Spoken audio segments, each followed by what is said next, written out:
by Dion Fortune, chapter 13, The Motives of Psychic Attack, part 1.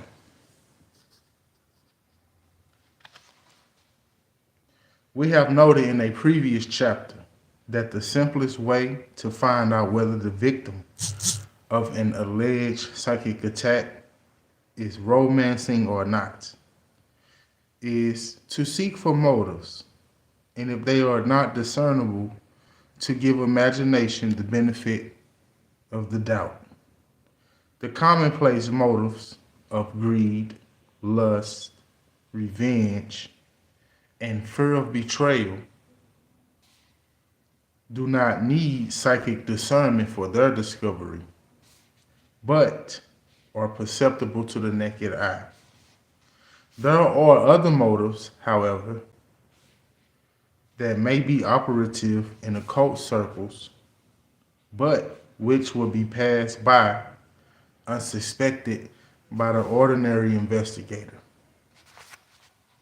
The old charm books that have come down to us mostly via the servants' hall are replete with recipes for securing the love of the opposite sex, love spells. We know all about that. Love spells, right? Something I suggest you should not do, but at the end of the day, I can't tell nobody what to do, and people gonna do what they want to do anyway. I just suggest you shouldn't do love spells. The ancient grimoires supply more elaborate ritual prescriptions, and the reports of witch trials contain frequent indictments of the wise woman who, for a consideration, undertook to direct people's affections towards persons for whom they apparently had no natural predilection. As are such operations to be taken seriously, or should we class them with the anti-fat pills that reduce without dieting? We have already referred to the old love filters.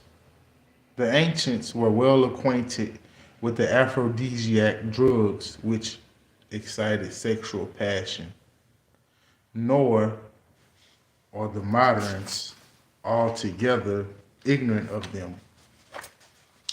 As carefully worded advertisements in certain astrological publications reveal, there are firms in France which specialize in the manufacture of chocolates which contain mass doses of these drugs. Publicity was given to their production recently owing to the death of 2 girls and a man through taking overdoses. There are cocktails in use in this country containing so-called tonic ingredients whose effect is well known. If these are not love filters, what are they? Shout out to you, Violet. My favorite color is black. We are not concerned in these pages with methods that belong solely to the physical plane. But these matters call for mention because they are grounds for belief that upon more than one occasion, even in this country, aphrodisiacs have been employed as an adjuvant to occult practices. There was a certain firm which began to advertise extensively and was building up a nice business in what might be called occultist sundries.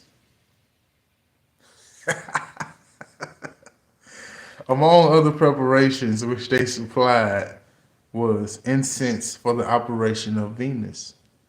However, the firm came to an untimely end through the intervention of the police, both partners going to jail. You want to oil me up for me? But apart from the use of purely material means, it is not difficult to see what uses could be made of mental influence in this direction. I have seen several cases that look extremely suspicious, but in these manners, it is very difficult to get at these facts. The manner of attack is intangible and leaves no trace, and the victim may be unsuspicious and entirely ignorant not only of the psychic side of sex, but also of its physical and subtler emotional aspects. Moreover, those who have suffered most usually talk the least. One may occasionally hear of the attempt which was frustrated. The attempt which was successful very rarely comes to light because the victim has just as much motive for concealing it as the aggressor. When we come to purely occult practices, there are two ways in which the desired end can be achieved. Psychic pressure may be brought to bear upon the desired person so that he or she shall come under the influence of the operator, or the psychic operation known as congressus subtilis may take place. What exactly is congressus subtilis? Subtilis. We have we shall have to know a good deal more than we do at present about the occult side of sex before we can answer that question. In the first place, what are the facts or alleged facts of the matter? The ancients held very definite beliefs upon the subject, and these beliefs can be very and these beliefs can very often afford us a clue, even if we do not accept that very anthropomorphic explanations by which they are accompanied. It was believed that the archdemon Lilith had a very great deal to do with these matters. According to the Kabbalists, Lilith was the first wife of Adam, who used to visit him in his dreams while he was as yet alone in the Garden of Eden. And the Lord God became so perturbed at these goings on that he created Eve as a counter attraction. Witches were the recipients of similar attentions from the devil. Saint Teresa of Avila records that the Godhead itself visited her. The Virgin Mary received the Holy Ghost. Saint Anthony was tempted by apparitions of beautiful female demons. There are many cases on record of whole nunneries being attacked by the devil who visited their members. George Moore, in his exceedingly interesting study of convent life, Sister Teresa gives an account of an outbreak of counterparts among the younger nuns in which they formed with liaisons with angelic lovers who were supposed to be the souls of those who were drowned in the flood. We read in Genesis and in the book of Enoch that the sons of God mated with the daughters of men, and the demonic race was the result. The folklore of every country contains instances of the mating of humans with elementals, usually with disastrous consequences. Classical literature is full of stories of the visits of gods and goddesses to humankind. What shall we say of all such stories? Is there any element in them beyond fairy tales and wish fulfillment? We can readily understand the motive of the nun, who, wishing to conceal the identity of her paramour, declares herself to be with child by the devil. Basically not being accountable. Basically trying to make up a lie so she won't be held accountable for her actions. Which really is nobody's business, but back in those days, everybody was in everybody's business. If you did something, you were supposed to be punished, which is total bullshit, but that's just how they operated back then and still do today to a certain degree. We can equally understand that the psychology of the rest of the convent that take up the story and see the devil in every corner. Let me cite certain cases. Let me cite certain cases which have come within my personal knowledge and see whether, in the light of these, we can sift fact from fantasy. There came to visit me once a young man who was in love with a married woman. He told me that upon several occasions he had a very vivid dream of visiting her. He was anxious to perfect the technique of this operation, hence the visit to me. I am afraid I was unsympathetic. Consequently, I did not obtain any further information concerning this curious experiment. An even more curious case came to my knowledge some years ago. A woman told me that in the days of her youth, she had been engaged to marry a man to whom she was very deeply attached and who was murdered while working as a missionary in West Africa.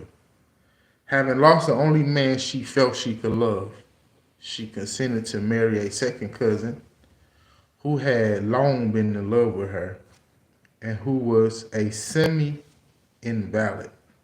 You heard that right.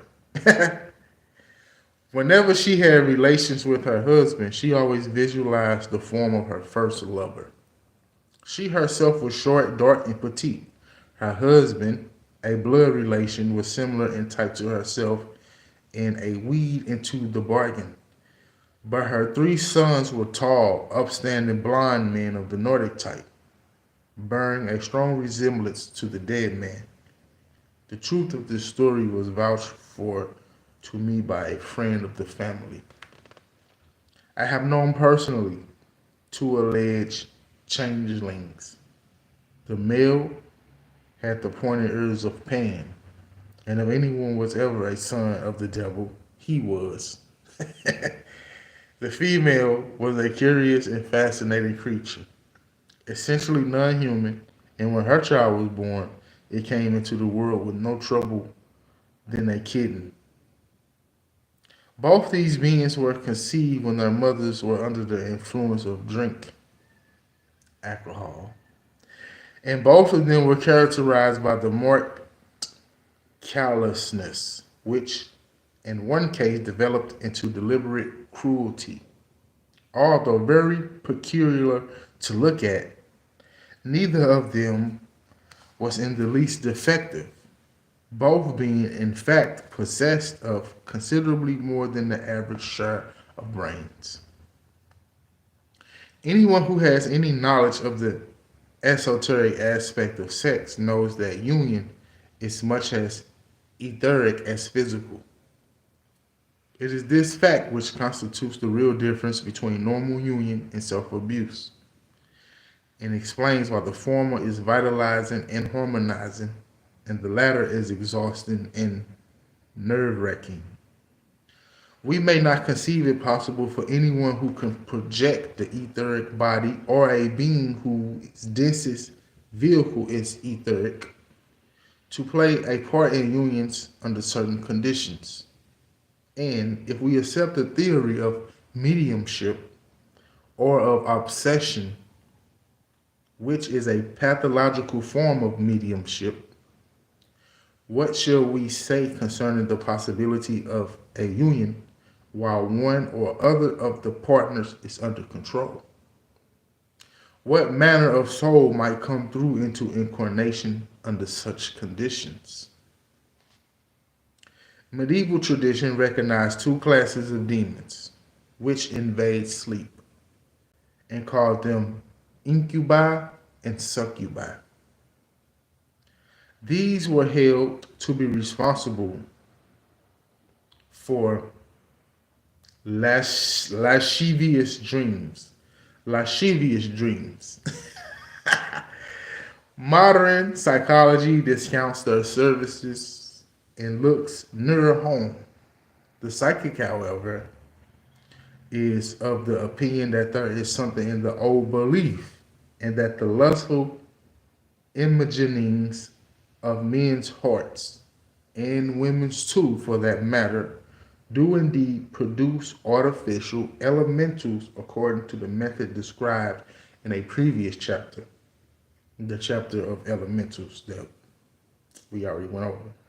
And that these elementals are something more than subjective images and have an objective etheric existence and play their part in the genesis of certain experiences.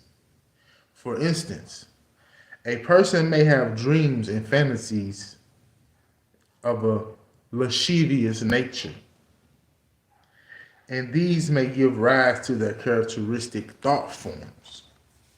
These thought forms, now existing independently of the mind that originally conceived them, and being in the aura of that person, give him suggestion just as any other thought forms projected telepathically from the mind of another person might do. We little recognize the extent to which we give ourselves telepathic suggestion by means of extruded thought forms. We are, in fact, inspired by our own atmospheres emanated by ourselves. I remember being told as a child that if a bird cage were hung immediately under the canopy of an old fashioned four-poster bed, the bird would be found dead in the morning, poisoned by the carbonic acid gas exhaled by the sleeper lying below.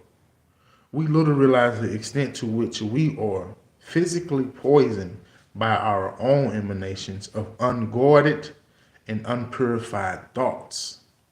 As I always speak of, guard your thoughts. Think positive about yourself and others. It matters more than we recognize it matters.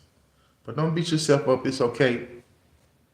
We all got to learn and grow and advance and evolve. Forgive yourself. Move on. It's a practice. Just try as much as you can every day. It is well known that the orgasm takes place in dreams, accompanied by appropriate dream pictures. The ancients believed that such an experience was due to the action of demons. Moderns believe it to be due to physical tension.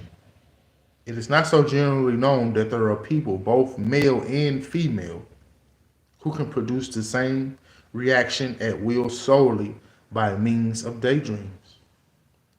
May we not ask ourselves whether it cannot also be produced by means of telepathic suggestion, and whether this may not have played a part in the operations of many covenants. There is another curious phase of this aspect of the left-hand path which was brought to my knowledge through a case which came into my hands. A young girl, simple-minded and unsophisticated, living in a very isolated life with a widowed mother, went to consult a well-known psychic, whom we will call Mr. X. In the circle in which both Miss Y and Mr. X moved, there was another and prominent figure who we will call Mr. Z, who had a reputation for a knowledge of magic. Mr. X told Mrs. Y that he had read the records of past lives and that there was a karmic tie between herself and Mr. Z, and that she could help him in his work by pouring out upon him her love and magnetism. She was instructed to meditate upon Mr. Z every night as she lay in bed until she fall asleep. The poor girl, lonely and unsuspicious, gave herself up unreservedly to this task. Presently, however, she began to grow uneasy. Her common sense asserted itself. For she found the meditation she was required to perform were having a very disturbing effect upon her. But Mr. X allayed her fears and recalled her to her allegiance by assuring her that he had looked into the future and seen that eventually Mr. Z would marry her. By now, she had upon her hands a heartbreaking love affair which was making her very unhappy and unfitting her for work. A number of letters upon the subject were exchanged between Miss Y and Mr. X, which I have seen. I did my best to persuade her to drop the whole affair. Mr. X succeeded in persuading her to go on with it, playing upon her feelings and telling her how terrible would be the plight of Mr. Z if she withdrew her psychic support, and renewing his assurance of a karmic tie which would result in an ultimate marriage if she were faithful. Miss Y, pitifully distressed and bewildered, betook herself to certain of the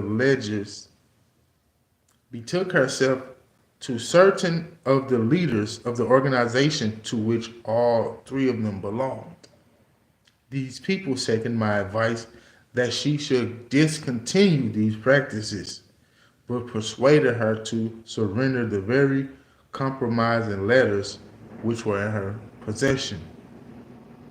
Having secured these, they declared that the whole transaction was imagination on her part, and instead of turning this choice pair of scoundrels out of their ranks, they let them continue to function as usual. This would be a strange enough case if it were an isolated one, but it is not. Another woman came to me about this time in a state bordering on insanity and told me that she too had been consulting Mr. X, who had told her that she had already received initiation on the inner planes, though she might not be conscious of it, and that her psychic faculties were on the point of opening. A stock remark of his, something he told all his clients. But if she wanted to make real progress on the path, she must cease to live with her husband, and he, Mr. X, will put her in touch with her astral soulmate. The consequence of this precious advice was to break up her home and send her out of her mind. One day, walking in the park, she met Mr. Z and declared him to be her astral lover. A love statement which Mr. X confirmed and embellished with the information that Mr. Z was also the master who would initiate her. I tried to persuade her to bring the whole transaction to a summary conclusion and return to her husband, but she replied that she could never do this after the astral experiences she had had. Mr. X reestablished his influence over her. She left the address at which I had known her, and I have never heard what became of her. Her condition when I last saw her was deplorably emaciated, wild-eyed, and twitching with convulsive movements. Will anyone believe the story of such a woman? Obviously no one, unless they had seen the letters I had seen. Nor of this is the case. A fellow worker of mine told me of two precisely similar ones which had come to her knowledge in connection with Mr. X. It is cases such as these which make the honest investigator of occult phenomena thankful that there is upon our statute book a law which enables magistrates to deal effectually with occultists who prostitute their powers, who abuse their power. It is so generally known that no initiate may use the occult arts for gain that it is difficult to sympathize with people who pay some advertising occultist his half crown or half guinea and then find themselves let in for unpleasantness. What conclusions may we draw from the incidents that I have related? For the facts of which I can vouch from personal knowledge, 4 women are persuaded to embark upon a meditation process whose aim is to pour out force. Their life force, their essence. The nature of the force that is to be poured out is indicated by the fact that the married women are instructed not to live with their husbands, and the unmarried girl is encouraged to fall in love with the man who is made the focus of the operation. This man is the head of a group of people known to be occupied with practical occultism and ceremonial. The conclusion I draw is that an occult experiment was afoot, and that regardless of the consequences of them, these women were being made use of in order to carry it out.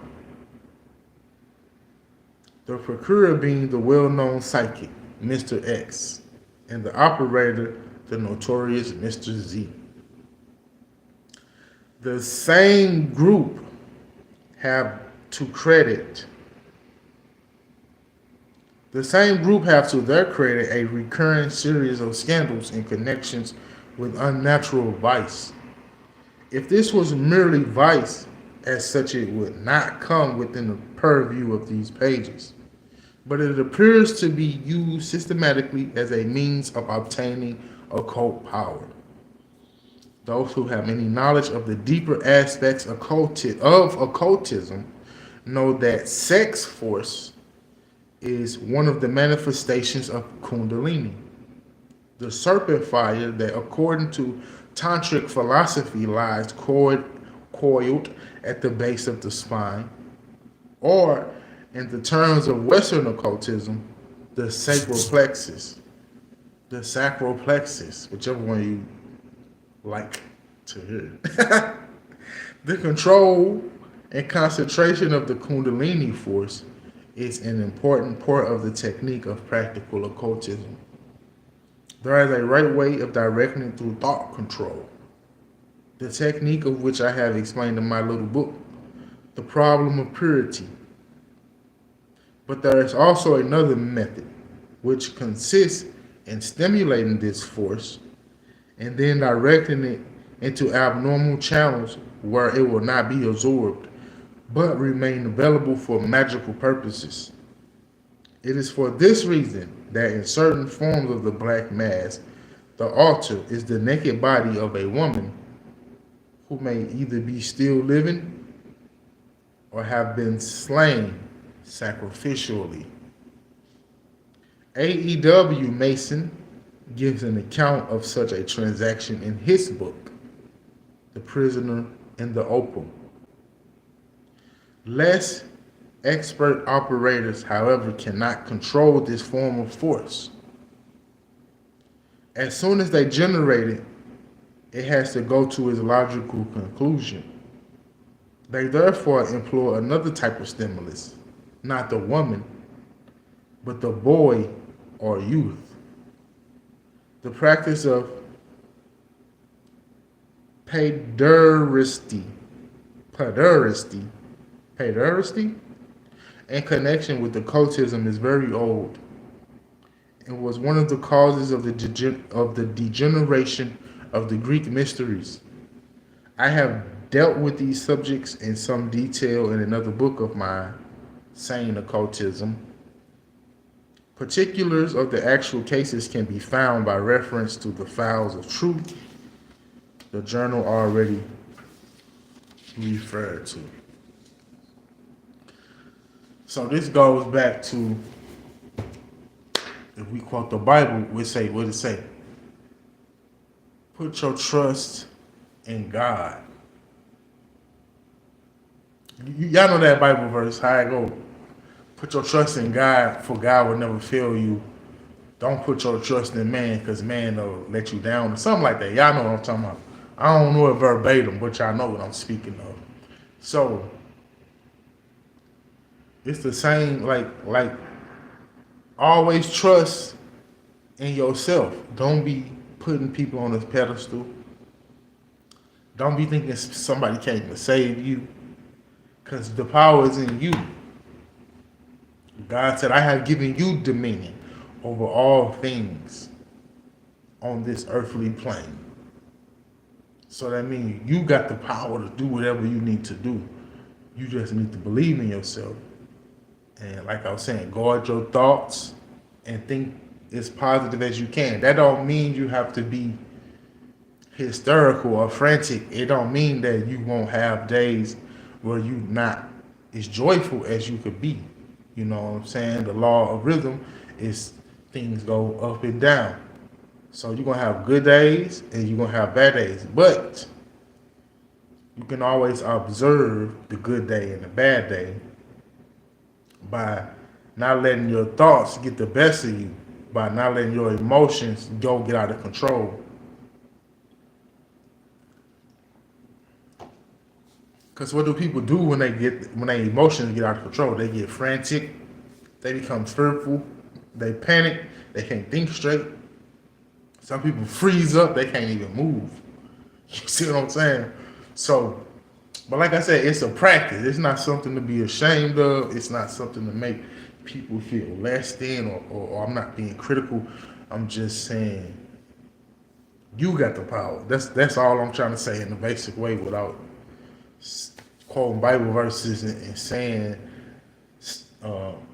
text, spiritual text. Is the most simplest way to say this is you got the power, but you gotta believe that. I can't make you believe that. No book can't make you believe that. No YouTube video can't make you believe that. No spiritual guru, yogi, master, none of that can make you believe that. Only you can come to that conclusion on your own that you got the power. And the best way to do that is just have faith. Trust. Have faith that everything will always work out for you. You know what I'm saying? If you get a negative thought, it's okay. So what? Let it pass. You know what I'm saying? You don't have to hold on to it and hook it and be like, well, I'm thinking like this.